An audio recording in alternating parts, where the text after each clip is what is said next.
السلام علیکم دوستو، کیسے ہیں آپ سب؟ میں زبینہ فیاض ایک بار پھر آپ کے ساتھ میں شروع کر رہی ہوں محبت بوجھ نہیں بائی سلمیٰ خان پارٹ 7۔ تیسرے نکاح کی باری تھی۔ باقی کے دو جوڑے اسٹیج پر بیٹھے ہوئے تھے۔ ابراہیم اور زر نے سرگوشی والے انداز میں کچھ بات کر رہے تھے اور ہیرا کے چہرے کی خوشی تو سب محسوس کر سکتے تھے، البتہ زر کا چہرہ سنجیدہ تھا۔ ہیرا چور نظر سے زر کو دیکھتی اور پھر نظر پھیر لیتی۔ اگر آج تھوڑے سے ہنس لیتے تو کون سی قیامت آ جانی تھی، وہ دل میں شکایت کر رہی تھی، مگر زر تو زر تھا۔ میرال کافی دیر سے نایاب کو کمرے سے لانے گئی تھی، مگر ابھی تک واپس نہیں آئی۔ اب کی بار رمیسا آگے بڑھی اور جیسے ہی وہ اس کے کمرے کے اندر داخل ہوئی تو سامنے کا منظر دیکھ کر وہ تو وہیں کھڑی رہ گئی۔ وہ اپنے چھوٹے چھوٹے قدم بھرتے ہوئے صوفے تک آئی اور وہاں پر پڑے ہوئے ایک کاغذ کو اٹھا کر پڑھنے لگی اور پھر وہیں ٹھہر گئی۔ سفیان، کہاں ہو تم؟ وہ جو نایاب کے گھر کے باہر کھڑا تھا، زویا کی کال پر ایک دم پریشان ہو گیا۔ جی بھابھی، میں یہیں پہ ہوں، آپ پریشان لگ رہی ہے، کیا ہوا ہے؟ وہ حقیقتاً پریشان ہو گیا تھا۔ نورین کی طبیعت خراب ہو گئی ہے، ابھی چلتے چلتے بے ہوش ہو گئی، تم جلدی آ جاؤ۔ زویا آواز سے بہت زیادہ ڈری ہوئی لگ رہی تھی۔ آپ پریشان نہ ہو بھابھی، میں بس ابھی آتا ہوں۔ وہ فون رکھ کر جیسے ہی گاڑی سٹارٹ کرنے لگا، لیکن اگلے ہی خیال میں وہ رک گیا۔ اب وہ کیا کرے، اب اسے کیا کرنا چاہیے؟ اس نے موبائل پر چند اکشر لکھے اور پھر وہ میسج سینڈ کر کے گاڑی زن سے آگے بھگا لے گیا۔ رمیسا سفید چہرے کے ساتھ باہر آ رہی تھی۔ اسے سمجھ نہیں آ رہا تھا کہ ابھی جو وہ دیکھ کر آئی ہے وہ کیسے بتائے گی۔ رومی بیٹا، نایاب کہاں ہے؟ راشدہ بیگم نے آگے بڑھ کر اس سے پوچھا، مگر وہ ویسے ہی کھڑی رہی۔ رومی، کیا ہوا ہے، بتاؤ مجھے۔ اسے پریشان دیکھ کر ارسل آگے بڑھا۔ اس کے ہاتھ میں ایک کاغذ تھا، وہ کوئی جواب نہیں دے رہی تھی۔ ارسل نے وہ کاغذ اٹھایا اور اسے پڑھنے لگا اور اسے لگا کہ گھر کی چھت اس کے اوپر کسی نے گرا دی ہے۔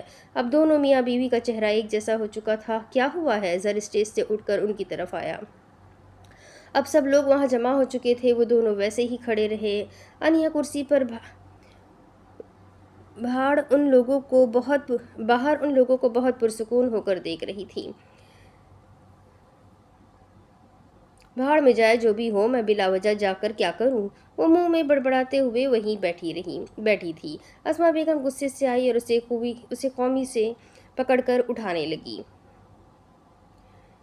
چوٹی سے پکڑ کر اٹھانے لگی۔ کیا ہو گیا ہے امی؟ مجھے نہیں فرق پڑتا، اب ویسے بھی سب کچھ ختم ہو چکا ہے، میری بلا سے بھاڑ میں جائے۔ وہ یہ کہہ کر اپنا ہاتھ اسما بیگم کے ہاتھ سے چھڑوا چکی تھی۔ لڑکی، اتنی مشکل سے میں نے یہ سب کچھ کیا ہے اور تم کہہ رہی ہو ختم ہو چکا ہے سب؟ وہ اپنی آنکھیں اس کی آنکھوں میں گاڑ کر طیش کے انداز میں کہہ رہی تھی۔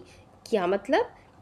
انیا اپنی ماں کا یہ لہجہ دیکھ کر تجسس سے پوچھنے لگی۔ نہیں، تمہیں کس نے کہا سب کچھ ختم ہو گیا؟ میرے پاس ہمیشہ بیک اپ پلان رہتا ہے، میں نے کچی گولیاں نہیں کھیلی ہوئی۔ آج یہاں پر تمہاری شادی ہوگی اور یہ جو تماشا سج رہا ہے تم اس کو انجوائے کرو اور میری پیاری بیٹی دلہن بننے کے لیے تیار ہو جاؤ۔ وہ یہ کہہ کر اس کا ہاتھ پکڑ کے اسے آگے کی طرف لے جانے لگی اور انیا ناسمجھی والے انداز میں بس انہیں ہی دیکھے جا رہی تھی۔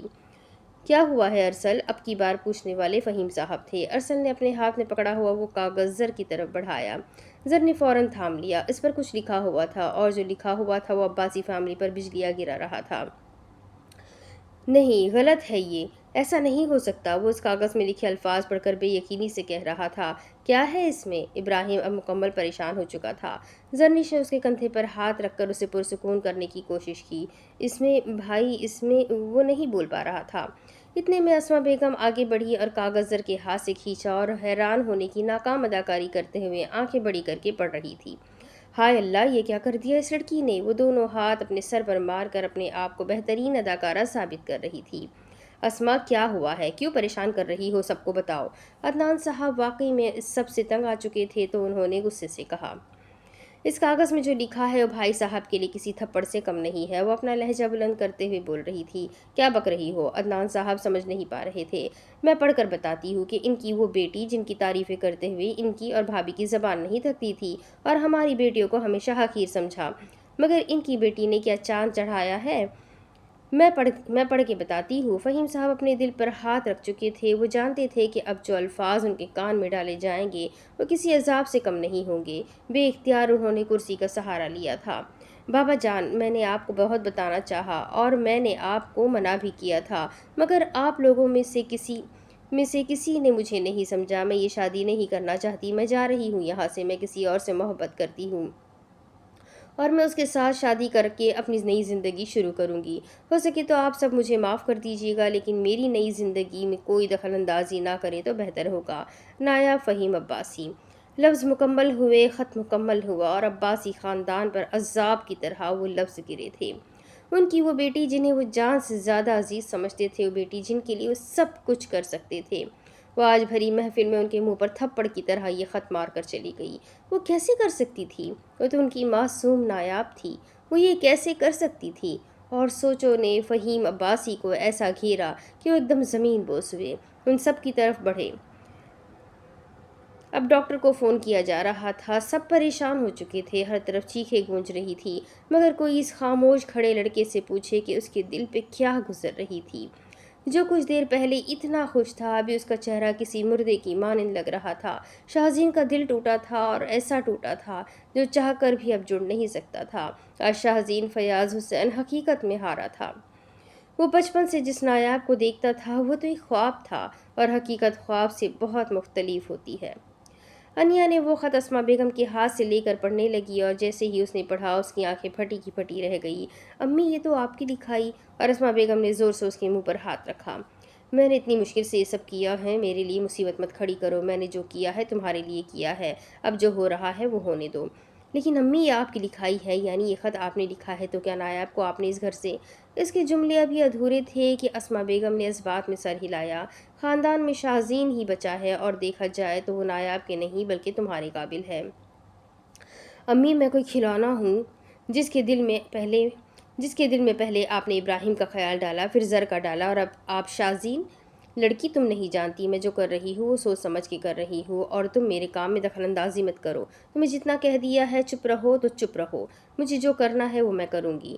یہ کہہ کر اپنے چہرے پر پریشانی لاتے ہوئے وہ آگے چلی گئی، وہ پیچھے ہی وہیں کھڑی رہ گئی۔ میں نے اس لڑکی کو فارم ہاؤس پر حفاظت کے ساتھ چھوڑ دیا ہے۔ سفیان ہاسپٹل میں تھا جب اسے ایک میسج موصول ہوا، اور اس کے چہرے پر ایک الگ ہی چمک آئی تھی۔ نورین کی طبیعت کافی خراب تھی تو اسے آج رات ہاسپٹل میں ہی رکنا تھا۔ دادی گھر جا چکی تھی، اور باپ کو تو عباسی اپنی عیاشی سے فرصت نہیں تھی کہ اپنی بیوی اور بچے کو ہی دیکھ لے۔ وہ زویا کو یہاں پر اکیلا بھی نہیں چھوڑ سکتا تھا، تو وہیں رک گیا۔ پھر چند انگلیاں موبائل کی اسکرین پر چلائی، کچھ لفظ لکھے اور موبائل جیب میں رکھ دی۔ نایاب، بالآخر تم میری ہونے والی ہو۔ اپنے چہرے پر ایک مسکراہٹ سجائے بول رہا تھا، قبول ہے۔ آپ کا نکاح ذوحان مصطفیٰ ولد شبیر مصطفیٰ کے ساتھ کروایا جاتا ہے، کیا آپ کو قبول ہے؟ قبول ہے، قبول ہے۔ کیا آپ کو وہ اپنے نکاح میں قبول ہے؟ جی قبول ہے۔ اب وہ قاضی ذوحان کی طرف متوجہ ہوا تھا۔ ذوحان مصطفیٰ، آپ کا نکاح نایاب عباسی ولد فہیم عباسی کے ساتھ کروایا جاتا ہے، کیا آپ کو قبول ہے؟ قاضی کے الفاظ اس کے کان میں آئے تھے تو اس نے اپنے برابر بیٹھی اس لڑکی کو دیکھا، مگر اس نظر میں محبت نہیں تھی۔ وہ لڑکی اپنی نظریں جھکا کر اپنے ہاتھوں کو مسل رہی تھی، وہ اسے نہیں دیکھ رہی تھی، مگر وہ جن نظروں سے اسے دیکھ رہا تھا اس میں محبت کہیں بھی نہیں تھی۔ نفرت، غصہ، غرور، جیت، کیا نہیں تھا ذوحان مصطفیٰ کی آنکھوں میں؟ قبول ہے، اس کی آواز خشک تھی۔ کیا آپ کو قبول ہے؟ قبول ہے۔ کیا آپ کو قبول ہے؟ قبول ہے۔ لفظ مکمل ہوئے۔ جس محبت کو وہ 12 سال پہلے کھو چکی تھی وہ اسے اب پا چکی تھی، مگر کیا واقعی میں وہ محبت تھی، یا یہ نایاب عباسی کی ایک غلط فہمی تھی جو بہت جلد دور ہونے والی تھی؟ وہاں پر بیٹھے چند لوگوں نے انہیں مبارکباد دی، اور پھر ذوحان نایاب کا ہاتھ پکڑے اسے گاڑی کی طرف لے جانے لگا۔ ذوحان، ہم کہاں؟ ابھی وہ کچھ بولتی کہ اس نے اس کے ہاتھ پر اپنی گرفت سخت کی۔ یہ حملہ بہت اچانک تھا، وہ یکدم حیران ہو کر اس کی طرف دیکھنے لگی۔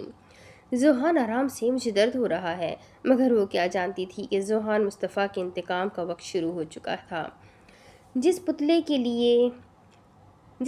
کے لیے اس نے 12 سال انتظار کیا تھا، جس وقت کے لیے اس نے 12 سال کا انتظار کیا تھا، وہ بالآخر آ چکا تھا۔ اب اسے اچھا بننے کی ضرورت نہیں تھی، اب تو اس کے اندر جو اداکار تھا وہ مر چکا تھا، اور وہ درندہ زندہ ہو چکا تھا۔ اس نے نایاب کی بات نظر انداز کی، اس کا ہاتھ سختی سے پکڑ کر اسے گاڑی میں پھینکنے والے انداز میں بٹھایا، اور وہ جو ایک جھٹکے سے ابھی نہیں نکلی اس دوسرے جھٹکے پر تو پوری ہی سہم گئی تھی۔ کیا اس نے صحیح کیا وہاں سے آ کر؟ کیا اسے اپنا گھر چھوڑنا چاہیے تھا؟ کیا اسے اسما پھپھو کی بات ماننی چاہیے تھی؟ مگر اب کیا کر سکتے تھے جب چڑیا چگ گئی کھیت؟ وقت تو ہاتھ سے نکل چکا تھا اور سوائے کیا صحیح کیا غلط کے سوال کے علاوہ نایاب کے پاس کچھ نہیں بچا تھا۔ بھائی صاحب، سب مہمان جا چکے ہیں مگر خاندان کے لوگ ابھی بھی گھر پر موجود ہیں۔ آپ خود سوچیں ہماری معاشرے میں کیا عزت رہے گی جب ان کو پتہ چلے گا کہ فہیم عباسی کی بیٹی گھر سے بھاگ گئی؟ کیا ہوگا پھر؟ اور الیکشن بھی قریب ہے، آپ کی ریپوٹیشن پر بھی انگلیاں اٹھے گی۔ ابھی چند پل پہلے ہی انہیں ہوش آیا تھا۔ وہ ہاسپٹل کے اس کمرے میں سوچوں میں اور پریشانی میں تھے جب اسما بیگم کی آواز ان کے کانوں میں آئی تھی۔ پھپھو، ابھی مت کرے یہ۔ زر نے انہیں روکنا چاہا مگر وہ کہاں رکنے والی تھی۔ تم چپ رہو، تم لوگ نہیں جانتے کہ تم لوگوں کی بہن کیا کر کے گئی ہے اور یہ چیز ہم سب پر اثر کرے گی۔ خود سوچے ہماری بیٹیوں کو کون لے گا؟ سب نے اپنی بیٹیوں کو اپنے گھر کا کر دیا اور میری دونوں بیٹیاں ویسی ہی بیٹھی ہوئی ہے۔ جب بھی کہیں بات چلائیں گے اور نایاب کی بات ان کو پتہ چلی تو کیا سوچیں گے خاندان کی؟ ایک لڑکی بھاگ گئی تو دوسری؟ پھپھو، زبان سنبھال کر بات کرے، ابراہیم غصے میں بولا تھا۔ یہ کل کا لڑکا مجھ سے زبان چلائے گا؟ وہ اپنے منہ میں بڑبڑائی تھی۔ کیوں سچ کڑوا لگتا ہے؟ تمہاری بہن جو منہ کالا کر کے گئی ہے نا، اس کیچڑ کی چھینٹیں ہمارے دامن پر بھی گریں گے اور مجھے میری بیٹیوں کا مستقبل بہت پیارا ہے۔ اب کی بار ان کی آواز بہت اونچی تھی۔ خدا کے لیے ابھی بس کرتے ہیں آپ۔ راشدہ بیگم پریشانی سے فہیم صاحب کا ہاتھ اپنے ہاتھ میں لے کے بیٹھی ہوئی تھی اور وہ ساری دنیا سے بے خبر اس ہاسپٹل کی چھت کو دیکھ رہے تھے۔ بتائے کون کرے گا میری بیٹی سے شادی جب ان کو پتہ چلے گا؟ ابھی وہ آگے کچھ بولتے ہیں کہ شازین کرے گا تمہاری بیٹی سے شادی کہ زاہدہ بیگم بیچ میں بول پڑی۔ ان کو روکنا جیسے کہ برستی ہوئی بارش کے قطروں کو زمین پر گرنے سے روکنے جیسا تھا اور فہیم صاحب کی حالت خراب ہو رہی تھی۔ ڈاکٹر نے انہیں پریشانی دینے سے منع کیا تھا مگر اسما بیگم کو تو اس وقت صرف اپنا اور اپنی بیٹیوں کا خیال تھا۔ مگر جو کچھ ہوا تھا وہ غلط ہوا تھا، وہ سب صدمے میں تھے مگر یہ حقیقت تھی کہ خاندان میں باتیں بنائی جا رہی تھی اور وہ اب ان باتوں کو روکنا چاہتی تھی۔ وہ کسی حال میں بھی اپنے بھائی کو تکلیف نہیں دینا چاہتی تھی۔ کل کو لوگ انہیں اس بات کا طعنہ دے، اس بات سے بچانے کے لیے انہوں نے اپنے بیٹے کی قربانی دینا بہتر سمجھا اور شازین اپنی جگہ پر ٹھہر سا گیا۔ اس نے تو یہ نہیں چاہا تھا، اس نے کبھی انیا کو نہیں چاہا تھا، اس نے تو نایاب کو چاہا تھا، پھر اسے نایاب کی جگہ انیا کیوں دی جا رہی تھی؟ اس نے تو ہمیشہ دعا میں نایاب کو مانگا تھا، تو کیا اس کے اللہ نے اس کے نصیب میں نایاب نہیں بلکہ انیا لکھی تھی؟ اور وہ وہیں کھڑا رہ گیا۔ یعنی زندگی کا فیصلہ اتنا جلدی ہوتا ہے؟ کہتے ہیں نصیب کو دعائیں بدل سکتی ہے مگر شازین فیاض حسین کے ساتھ تو الٹا ہوا تھا۔ اس نے نایاب کو اپنی دعاؤں میں مانگا تھا مگر اس کے نصیب میں انیا لکھی ہوئی تھی، تو پھر اگر واقعی میں دعائیں نصیب کو بدلتی ہے تو انیا نایاب سے کیوں نہیں بدلی؟ اگر اس کے نصیب میں انیا تھی تو وہ نایاب کیوں نہیں بنی؟ اس کے اندر ایک شور مچ رہا تھا، ایک خاموش شور، اور یہ شور سب سے خطرناک ہوتا ہے کہ آپ اذیت میں ہو اور سامنے والے پر آپ ظاہر بھی نہ کریں۔ ذوحان، ہم کہاں جا رہے ہیں؟ وہ اتنی دیر سے گاڑی چلائے جا رہا تھا اور اس کے چہرے پر ایک الگ ہی غصہ تھا جس نے نایاب کو خوف میں مبتلا کر رکھا تھا۔ وہ اس سے پوچھنے کی ہمت نہیں کر پا رہی تھی مگر اسے پوچھنا تھا، اسے ہمت کرنی تھی۔ اس نے دوبارہ اسے آواز دی مگر اسے کوئی جواب نہیں ملا۔ نایاب نے اپنا ہاتھ نرمی سے اس کے ہاتھ پر رکھنا چاہا کہ اس نے زور سے اس کا ہاتھ جھٹک دیا۔ خبردار نایاب، فہیم عباسی مجھے چھونے کی کوشش کی تو مجھے تمہارے وجود سے بھی نفرت ہے، تو تمہیں لگتا ہے کہ میں تمہارا ہاتھ برداشت کروں گا خود پر؟ اور نایاب کو لگا کہ کسی نے اسے گہری کھائی میں دھکا دے دیا ہے۔ وہ سنسی بیٹھی رہی۔ کیا وہ ذوحان تھا؟ نہیں، وہ یہ ذوحان نہیں تھا، یہ وہ معصوم ذوحان نہیں تھا، یہ تو کوئی اور ہی تھا جسے دیکھ کر یوں محسوس ہو رہا تھا کہ اس کے اندر دل نام کی کوئی چیز نہیں ہے، احساس نام کی کوئی چیز نہیں ہے۔ نایاب کو اپنی روح کٹتی ہوئی محسوس ہوئی۔ اسے لگ رہا تھا کہ موت کا فرشتہ اس کے اندر سے روح کو کھینچ رہا ہے۔ یہ الفاظ جب اس کے کان میں آئے کہ مجھے تمہارے وجود سے بھی نفرت ہے۔ نفرت؟ نایاب سے نفرت کیسے کر سکتا ہے؟ اگر یہ نفرت تو پھر محبت؟ وہ سوچنے سے قاصر تھی، وہ ہلنے سے قاصر تھی، وہ تو اپنی جگہ ہی جم گئی تھی۔ اسے تو کچھ محسوس نہیں ہو رہا تھا۔ گاڑی ویسے ہی اپنی منزل کی جانب بڑھتی رہی مگر اس آدھے سفر نے نایاب فہیم عباسی سے اس کی روح چھین لی تھی۔ دروازہ کھولو، کھولو دروازہ! زور زور سے دروازے پر دستک ہو رہی تھی۔ دیکھیے، جب تک سر نہیں آتے ہم نہیں کھول سکتے، تو آپ بھی فضول کی کوشش کرنا چھوڑ دیں۔ دروازے کے باہر ایک گارڈ کھڑا ہو کر اندر اطلاع دے رہا تھا۔ کھولو، کیوں لائے ہو مجھے یہاں پر؟ دیکھو تم لوگ، کھولو! وہ لفظ ٹکڑوں میں ادا کر رہی تھی۔ وہ نہیں جانتی تھی کہ اسے یہاں پر کون لایا ہے، کیا اسے اغوا کر لیا گیا تھا، کیا اسے پیسوں کے لیے اغوا کیا گیا تھا، لیکن کس نے اسے اغوا کیا، وہ نہیں جانتی تھی۔ وہ تو اب دروازہ بجا بجا کر تھک چکی تھی۔ جب سے اسے ہوش آیا تھا وہ اتنا روئی تھی کہ اب تو آنسو بھی ختم ہو چکے تھے۔ وہ دروازے پر ٹیک لگا کر اپنا سر ہاتھوں میں گرا کر دوبارہ رونے لگی۔ مین ڈور پر دستک ہوئی، گارڈ آگے بڑھا اور دروازہ کھولنے لگا۔ جیسے ہی دروازہ کھلا، سامنے نشے میں دھت ابیر کو کھڑا پایا۔ ابیر صاحب، آپ یہاں؟ وہ اس وقت ابیر کی توقع یہاں پر نہیں کر رہا تھا۔ ہٹو سامنے سے، وہ گارڈ کو دھکا دیتے ہوئے اندر کی طرف جانے لگا۔ دیکھیں، آپ نہیں جا سکتے سفیان۔ وہ ابھی کچھ کہتا کہ اس نے زوردار تھپڑ گارڈ کے منہ پہ دے مارا۔ یہ جو بھی کچھ ہے اس کے باپ کے ساتھ ساتھ میرے باپ کا بھی ہے، اور آئندہ ایسی جرت کی تو زمین میں زندہ گاڑ لوں گا تمہیں۔ وہ اس پر قہر بھری نظر ڈال کر صوفے پر گر چکا تھا۔ نشے کا اثر اتنا زیادہ تھا کہ وہ اپنے پاؤں پر کھڑا بھی نہیں ہو پا رہا تھا۔ عارفہ، تم نے ٹھیک نہیں کیا۔ تم مجھے دھوکہ دیتی رہی۔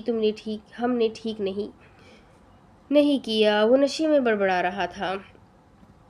پھر ایک دم اس کے کانوں میں کسی لڑکی کی آواز گونجی۔ ابیر کی آنکھیں ایک دم کھل گئیں۔ کون ہے یہاں پہ؟ وہ اسی نشے کے حالت میں اس گارڈ کو اپنی طرف بلا کر پوچھ رہا تھا۔ گارڈ نے نفی میں سر ہلایا۔ سر، آپ نشے میں ہیں، اس لیے آپ کو لگ رہا ہے یہاں پر کوئی نہیں ہے۔ وہ ابیر کو پہلے سے جانتا تھا کہ وہ کتنا عیاش آدمی ہے، اور سفیان اس لڑکی کی ذمہ داری اس کو دے کر گیا تھا، اور اگر اسے پتہ چلتا کہ گھر میں لڑکی ہے تو اس کے اندر کا درندہ جاگ اٹھتا، اور چاہ کر بھی وہ گارڈ اسے روک نہیں سکتا تھا۔ اس لیے اس نے اس کو ابیر کا وہم ثابت کرنے کی کوشش کی، مگر ابیر تو اس لڑکی کی آواز پر اس کمرے کی جانب بڑھنے لگا۔ سر، وہاں پہ کوئی بھی نہیں ہے سر، پلیز سر۔ وہ گارڈ بے بسی سے اسے روکنے کی کوشش کر رہا تھا۔ وہ لڑکھڑاتے قدموں کے ساتھ اس کمرے کی جانب بڑھ رہا تھا۔ گارڈ نے فوراً موبائل اٹھائی اور فون ملانے لگا۔ 2 گھنٹوں کے بعد فون اٹھا لی گئی تھی۔ ہاں بولو سفیان سر، ابیر صاحب یہاں آئے ہوئے ہیں۔ وہ اس لڑکی کی آواز سن کر وہ اپنے بھائی کی عادت کو اچھی طریقے سے جانتا تھا۔ اس نے اس گارڈ کی بات مکمل بھی نہ ہونے دی کہ ایک دم باہر کی طرف بھاگا۔ کچھ ہوا ہے؟ اسی کو پریشان دیکھ کر زویا پوچھ رہی تھی۔ بھابھی، آپ نور کا خیال رکھیں، میں بس تھوڑی دیر میں آتا ہوں۔ وہ اپنی گاڑی کو جتنا تیز چلا سکتا تھا چلا رہا تھا۔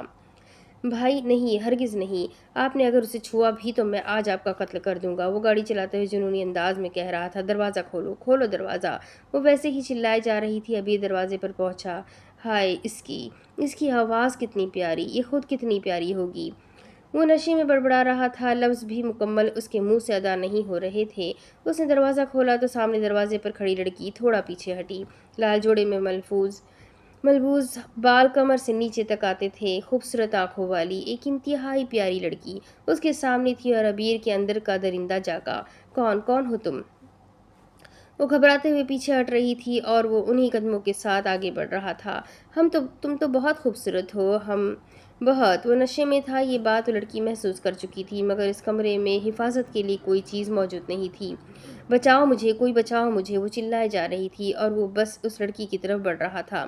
اس نے آج نشہ زیادہ کیا تھا، اپنے پاؤں پر کھڑے ہونا مشکل ہو رہا تھا۔ وہ آگے بڑھا، اس لڑکی کا ہاتھ پکڑ کے اسے اپنی طرف کھینچنے لگا۔ تم تو بہت۔ ابھی وہ آگے کچھ کہتا کہ پیچھے سے کسی نے اسے کھینچ کر ایک زوردار تھپڑ اس کے منہ پر دے مارا۔ وہ تھپڑ اتنا زور سے تھا کہ وہ اپنے آوازوں پر قابو نہیں رکھ سکا اور زمین پر جا گرا۔ زیاد انکل، مرال روتے ہوئے ان کے سامنے جا کھڑی ہوئی۔ وہ جانتی تھی انہیں، لیکن وہ یہ نہیں جانتی تھی کہ یہ لڑکا ان کا بیٹا ہے، کیونکہ اس نے تو ہمیشہ یہی سنا تھا کہ ان کے بیٹے بہت لائق اور بہت اچھے دل کے مالک ہیں۔ وہ فہیم صاحب اور ان کی لڑائی کے متعلق بھی جانتی تھی، لیکن ہمیشہ فہیم صاحب نے یہی کہا تھا کہ یہ لڑائی ہم دونوں کے درمیان ہے، اور ہم جانتے ہیں کہ کون حق پر ہے اور کون نہیں، تو کوئی تیسرا اس لڑائی کے بیچ میں نہ پڑے۔ زیاد صاحب آگے بڑھے، اس کے سر پر دوپٹہ ٹھیک کیا، اسے کندھوں سے تھاما اور نیچے لے جانے لگے۔ نیچے سے گارڈ کو بلایا، اس کے منہ پر پانی مارو، اگر پھر بھی ہوش میں نہیں آتا تو ایک کام کرنا، گاڑی سے پیٹرول نکالو اور اسے آگ لگا دو۔ ان کی رعب در آواز پر وہاں کھڑے گارڈ کو ٹھنڈے پسینے آنے لگے۔ وہ 50 کے ہو چکے تھے، مگر انہیں دیکھ کر کہیں سے بھی نہیں لگتا تھا کہ وہ بوڑھے ہو چکے ہیں، بلکہ وہ 30-35 سال کے لڑکوں جیسے لگ رہے تھے۔ انہوں نے خود کو مینٹین کر رکھا تھا۔ وہ اسے پانی پلا کر نارمل کرنے کی کوشش کر رہے تھے کہ اتنے میں سفیان بھاگتا ہوا گھر کے اندر داخل ہوا، اور جیسے ہی سامنے بیٹھی مرال پر نظر پڑی، وہ تو وہیں جم گیا تھا۔ میرال یہاں کیا کر رہی تھی؟ وہ خود سوچنے لگا، یہاں تو نایاب کو ہونا چاہیے تھا، پھر یہ وہ انہی سوچوں میں تھا، اگر میرال یہاں پر ہے تو نایاب۔ اور اس دن ایک نہیں بلکہ دو دل ٹوٹے تھے، ایک شازین فیاض حسین کا تو دوسرا سفیان زیاد ملک کا۔ اسی ہاسپٹل میں ایک نکاح کروایا گیا جس نکاح پر کوئی خوش نہیں تھا، مگر مجبوریاں ہمیں ایسے کام بھی کرنے پر اکسا دیتی ہے جو ہم کرنا نہیں چاہتے۔ نکاح مکمل ہونے کے بعد اسما بیگم نے انیا کا ماتھا چوما، میری بیٹی ہمیشہ اپنے گھر میں آباد رہنا۔ اسے دعائیں دے رہی تھی، لیکن اپنی دوسری بیٹی کا خیال تو کچھ پل کے لیے ان کے دل سے نکل ہی گیا تھا۔ وہ اپنی ایک بیٹی کے لیے دوسری بیٹی کو تو بھول ہی گئی تھی، اور ویسے ہی وہاں پر سب کا چہرہ ایک جھوٹی مسکراہٹ کے ساتھ مسکرا رہا تھا۔ بیٹا اس وقت تم ہمارے گھر چلو، رات کے اس پہر میں تمہیں تمہارے گھر نہیں چھوڑ سکتا، کیونکہ میں عدنان کو اچھے طریقے سے جانتا ہوں، صبح اماں جان کے ساتھ میں خود تمہیں چھوڑ کے آؤں گا۔ وہ اب پہلے سے بہتر محسوس کر رہی تھی۔ جب زیاد صاحب نے سفیان کو آواز دی تو وہ ان کی طرف بڑھنے لگا، البتہ چہرہ بالکل سپاٹ تھا۔ گاڑی نکالو، میرال ہمارے ساتھ گھر جائے گی۔ سفیان جانتا تھا کہ ملک زیاد کا فیصلہ آخری فیصلہ ہوتا ہے، تو وہ جی میں سر ہلاتے ہوئے گاڑی کی طرف بڑھنے لگا۔ زیاد صاحب اور میرال بھی باہر نکل چکے تھے۔ آگے والی جگہ پر ملک زیاد بیٹھے تھے اور پیچھے میرال شیشے پر سر ٹکائے باہر دیکھ رہی تھی۔ کچھ بہت غلط تھا، یا شاید غلط ہونے والا تھا۔ اسے عجیب عجیب خیال آ رہے تھے۔ اس نے اپنا سر سیٹ سے ٹکایا اور کچھ دیر کے لیے اپنی آنکھیں بند کر لیں۔ فضا میں ہر طرف ٹھنڈی ہوا کا راج تھا۔ کالی سیاہ رات اور تاریکیوں میں ڈوب چکی تھی، اور انہی تاریکیوں میں تو کئی لوگوں کی زندگیاں بھی ڈوب چکی تھی۔ گاڑی بلا کر اپنی بالآخر اپنی منزل کو پہنچی۔ ملک زیاد گاڑی سے اترے اور آگے کی جانب بڑھ گئے۔ پیچھے سے سفیان کو تنبیہ کر کے گئے تھے کہ میرال کو اندر لے کے آئے، مگر وہ تو سو رہی تھی۔ سفیان اسے جگانے لگا، مگر وہ تو شاید گہری نیند میں چلی گئی تھی۔ میرال گھر آ گیا ہے۔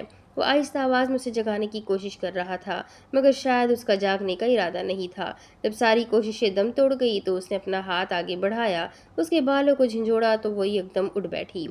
یا اللہ میرے بال! وہ اپنے بالوں کو پکڑتے ہوئے سہلا رہی تھی۔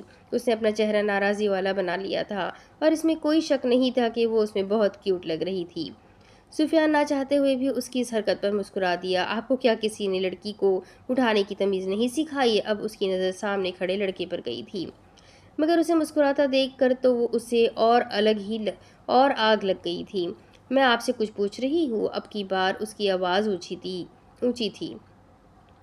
اس نے کچھ دیر اس لڑکی کو دیکھا، کچھ خیال دل کو گزرا، اور اگلے ہی پل وہ خیال دل سے جھٹک دیا۔ لڑکی، میرا دماغ مت کھاؤ، چپ کر کے اندر آؤ، وہ اس سے سختی سے کہہ کر اندر کی جانب بڑھ گیا، اور وہ لڑکی پیچھے اف کرتی رہ گئی۔ ہم کہاں آئے ہیں؟ مجھے بتاؤ۔ وہ اسے ایک گھر میں لایا تھا، بلکہ اس گھر کو اگر محل کہیں تو زیادہ غلط نہیں ہوگا، مگر وہ تو غریب تھا۔ وہ تو ملک زیاد والوں کے گھر بھی ڈرائیور کا کام کرتا تھا، پھر اس کے پاس اتنا بڑا گھر۔ وہ پریشان تھی، اسے نہیں سمجھ آ رہا تھا کہ یہ کیا ہو رہا ہے، وہ کیسے، یہ کس کا گھر؟ اور اس کا کچھ دیر پہلے والا روپ دیکھ کر وہ ڈر چکی تھی۔ ذوحان یہ کس کا؟ اس کا جملہ ابھی مکمل ہوتا کہ ذوحان نے اسے بازو سے پکڑا اور اندر کی طرف کھینچنے لگا۔ اگر اسے گھسیٹنا کہا جائے تو زیادہ غلط نہیں ہوگا۔ وہ اسے گھسیٹتے ہوئے اندر کی طرف لا رہا تھا، اور وہ پیچھے سے اپنا ہاتھ چھڑوانے کی کوشش کر رہی تھی۔ ذوحان، مجھے درد ہو رہا ہے، ذوحان، مجھے بھی درد ہوا تھا۔ 12 سال پہلے میں بھی رویا تھا۔ تم رکی تھی، تم نے ترس کھایا تھا مجھ پہ، تو اب مجھ سے رحم کی امید کیوں رکھتی ہو؟ وہ اس کی پشت دیوار پر مارتے ہوئے گھرایا تھا، اور اس کے اس انداز سے وہ اور ڈر گئی تھی۔ ذوحان بیٹا، تم آ گئے ہو؟ ابھی وہ اور کچھ بولتا کہ اتنے میں سیڑھیوں سے کوئی آتی ہوئی نظر آئی۔ سامنے اس عورت کو دیکھ کر نایاب کے تو گویا ہوش ہی اڑ گئے تھے۔ وہ عورت نابینا تھی، وہ دیکھ نہیں سکتی تھی، مگر وہ تو ذوحان کی والدہ تھی۔ کیا ہوا ہے انہیں؟ یہ تو ٹھیک آج جس حالت میں یہ ہے نا، صرف تمہارے باپ کی وجہ سے۔ میرے خاندان کو برباد کر دیا صرف تمہارے باپ نے، اور ان کی بیٹی نے 12 سال پہلے مجھ سے میری معصومیت چھینی۔ میرے اندر ایک دل تھا جو وہ ٹکڑوں میں توڑ کر چلی گئی تھی، اور مجھے کہہ کے گئی میرا انتظار کرنا، اور یہ بھی نہیں بتا کے گئی کہ آئے گی کب۔ لیکن میں انتظار کرتا رہا، میں ہمیشہ انتظار کرتا رہا تمہارا۔ تم نے کیا کیا؟ تم نے وہاں پہ